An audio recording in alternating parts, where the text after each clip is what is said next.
नमस्ते। आप सभी से अनुरोध है कि कृपया हमारे चैनल को सब्सक्राइब करें और वीडियो को लाइक भी अवश्य करें और हमारे धर्मापण मर्चेंडाइज स्टोर पर जाएं और वहां से बहुत सारी वस्तुएं आप क्रय कर सकते हैं। क्या-क्या? देखिए, टी-शर्ट्स, पोलो शर्ट्स, ये ग्रुप हो गया। छोटा कुर्ता, लंबा कुर्ता, शॉर्ट कुर्ता, लॉन्ग कुर्ता और साथ में हुडीज और ओपन जैकेट्स। इसके अलावा souvenirs, books and the goodies. Why don't you just go and visit it? आइए बात करते हैं आज कि अननोन गनमैन का विस्तार कैसे हो रहा है। पाकिस्तान में बहुत सारे अननोन गनमैन वहां घूम रहे थे। उसके बाद आपको पता चला अननोन गनमैन के बाद फिर म्यांमार, जो भारत का ही एक पड़ोसी देश है, वहां पर आपने अननोन ड्रोन्स देखे। अब पता चल रहा है कि पाकिस्तान में हो रहे हैं ब्लास्ट पर ब्लास्ट, ब्लास्ट पर ब्लास्ट। और कौन कर रहा है ये?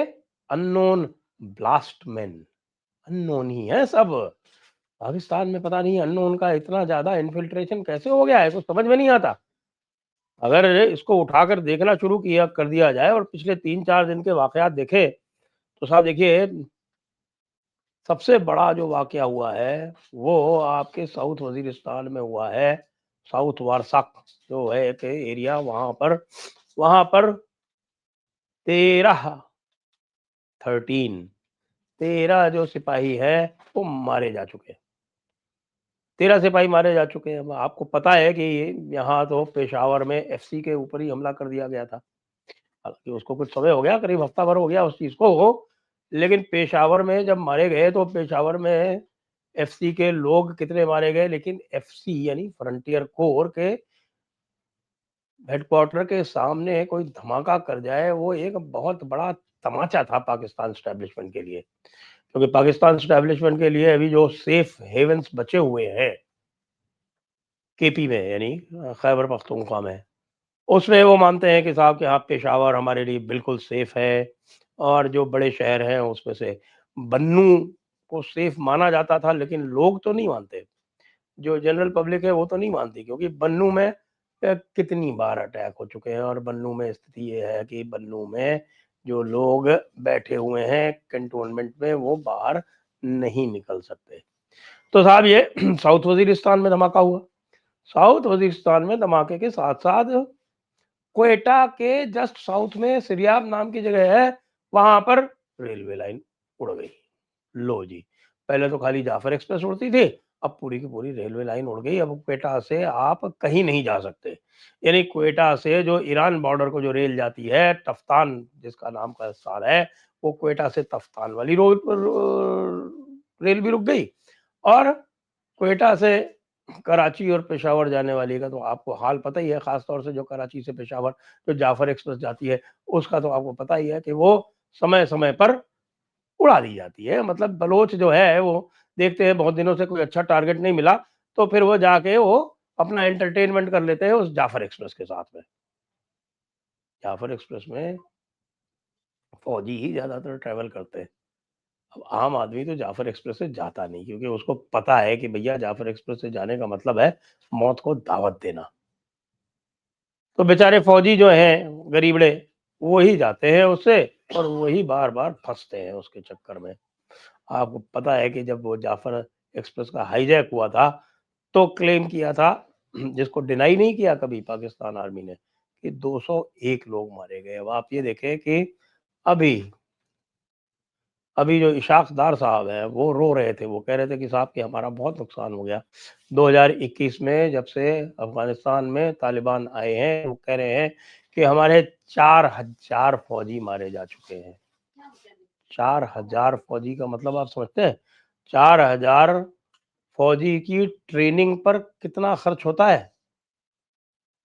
अमूमन ये माने कि एक फौजी एक फौजी को ट्रेन करने में कम से कम नहीं तो 3 से 4 लाख रुपए खर्च होते हैं। और 4000 आपने मार दिए। हम्म तो 4 लाख, 4 करोड़, 40 करोड़। हम्म इतना तो आपका नुकसान सिर्फ सिर्फ आपने जो मुहैया कराया है उनको, उसके ऊपर हो गया और बाकी में साजो सामान गया। सैकड़ों करोड़ रुपए का नुकसान हो गया और जो ह्यूमन रिसोर्स है, जो सबसे ज़्यादा प्रेशियस है, उस ह्यूमन रिसोर्स का नुकसान हो गया। मोरल कितना डाउन हो गया, उसका कोई आकलन नहीं किया जा सकता। अब मैं आपको और कुछ ब्लास्ट बताता हूँ।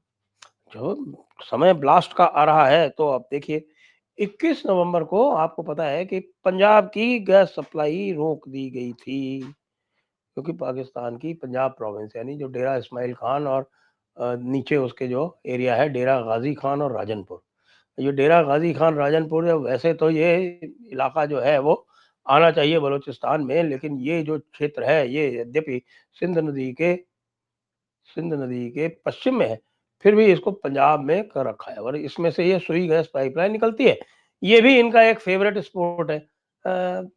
वक्त-वक्त पर ये इसको भी तोड़ते रहते हैं, खत्म करते रहते हैं। अभी मैंने आपको बताया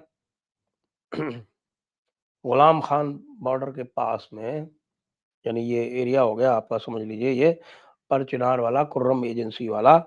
उसके अलावा डेरा इस्माइल खान में बड़ा फेमस अटैक हुआ। डेरा इस्माइल खान जो है, ये भी एक मेजर टाउन है और ये खैबर पख्तूनख्वा का मेजर टाउन है, जो बिल्कुल सिंध नदी पर ही स्थित है और उसके सामने पंजाब का लिया नाम का एक बड़ा टाउन आता है।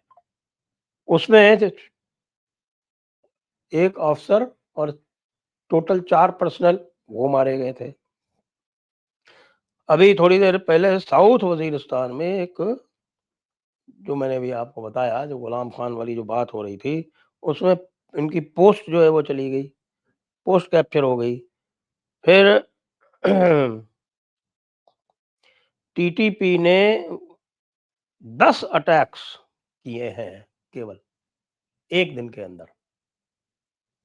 1 दिन के अंदर 10 अटैक, और ये इन्होंने क्लेम किया था कल कि हमने 10 अटैक किए हैं और 10 अटैक में 22 पाकिस्तानी फौजी जो है वो मारे गए हैं और इनमें से भाई बहुत सारे लोग जो हैं वो, बहुत सारे क्या, अधिकतर जो है वो ब्लास्ट में मारे गए हैं। खाली वो जो एक एम्बुश किया है इन्होंने, वो जो केवल एक एम्बुश किया, उसको छोड़ के बाकी सारे तो ब्लास्ट में ही मारे गए। तो ब्लास्ट दर ब्लास्ट, ब्लास्ट दर ब्लास्ट। ऊपर से हमारे जो भाई साहब हैं, यानी जो प्रधानमंत्री जी जो है, वो लंदन भागे हुए हैं, लंदन से वापस ही नहीं आ रहे हैं। बता रहे हैं कि लंदन में ये चर्चा चल रही है और लंदन में ये गुफ्तगू हो रही है कि भाई ये जो आदमी है, जिसको हम 5 साल के लिए अपॉइंट करने जा रहे हैं फील्ड मार्शल, इसको अपॉइंट किया भी जाए कि नहीं किया जाए। मुझे लगता नहीं कि बहुत कुछ हाथ में है हमारे शहबाज शरीफ के। लेकिन शहबाज शरीफ लंदन में बैठ के गुफ्तगू कर रहे हैं, किससे? अपने भाई से, नवाज शरीफ से। क्योंकि आसिम मुनीर को जब बनाया गया था COAS, तो उनके जो पूर्ववर्ती थे ना वो, हाँ, उन्होंने बड़ा इसको अपोज किया था उस समय। वो कहा था कि भाई किसी को बना दो, इसको मत बनाओ, ये मुल्ला है और ये किसी भी प्रोफेशनल आर्मी का ये चीफ बनने लायक नहीं है। पूर्व COAS ने ये कहा था, लेकिन उनको बना दिया गया। क्यों? क्योंकि नवाज शरीफ ने इनकी पैरवी की। नवाज शरीफ की पैरवी के कारण ही आसिम मुनीर बने थे। अब नवाज शरीफ ही कह रहे हैं कि भैया ये आदमी रिलायबल नहीं है। इसने आने के बाद में जिस तरह के नाटक किए हैं और जिस तरह से इसने पूरी सिविलियन अथॉरिटी को अंडरमाइन किया है, यदि इसको तुम 5 साल का कार्यकाल दे दोगे, तो भैया ये 5 साल में पता नहीं क्या कर डालेगा। अब आप ये देखिए कि 27th अमेंडमेंट तो नोटिफाई हो गया, लेकिन अब 27th अमेंडमेंट के परसुएंस में जो ऑर्डर्स निकलने हैं, वो नहीं निकले अभी तक। अभी 5 साल का जो आसिम मुनीर को बनाया जाना है, वो तो वो तो बनाना पड़ेगा। बाजवा की याद सबको आ रही है, तो बाजवा को भी किसने बनाया था? बाजवा को भी बाजवा को भी बनाया था नवाज शरीफ ने ही। और फिर बाजवा जो है वो इमरान खान को ले आया। यानी फौज जो है पाकिस्तान की वो ऐसी टेढ़ी पूंछ है कि उसके डीएनए में लिखा है कि जो कोई भी उसको फेवर करेगा उसके साथ तो गद्दारी उसको करनी ही करनी है। इसीलिए मैंने कहा कि बाजवा कहता था कि भाई किसी को भी बना दो, साथ से मुनीर को मत बनाओ। साथ में ब्लास्ट पर ब्लास्ट हो रहे हैं। तो इधर ब्लास्ट पे ब्लास्ट हो रहे हैं और दूसरी तरफ भारत जो है वो लगातार बता रहा है उनको, जो भी भारत के जो वेपनरी है वो उसको लगातार भारत मॉडर्नाइज करता जा रहा है। मैं एक और आपके साथ ये प्रोग्राम करूंगा, एक उसमें बताऊंगा कि भाई भारत ने अपनी कौन कौन सी वेपनरी जो है वो इतने दिनों में मॉडर्नाइज कर ली है और अब सिंदूर के बाद में, और कितना बड़ा रिस्क अब पाकिस्तान के पास है यदि वो दोबारा चैलेंज करता है भारत को। तो ब्लास्ट पर ब्लास्ट देखते जाइए, मजे लेते जाइए, पॉपकॉर्न साथ में रखिए, एंटरटेनमेंट जबरदस्त है।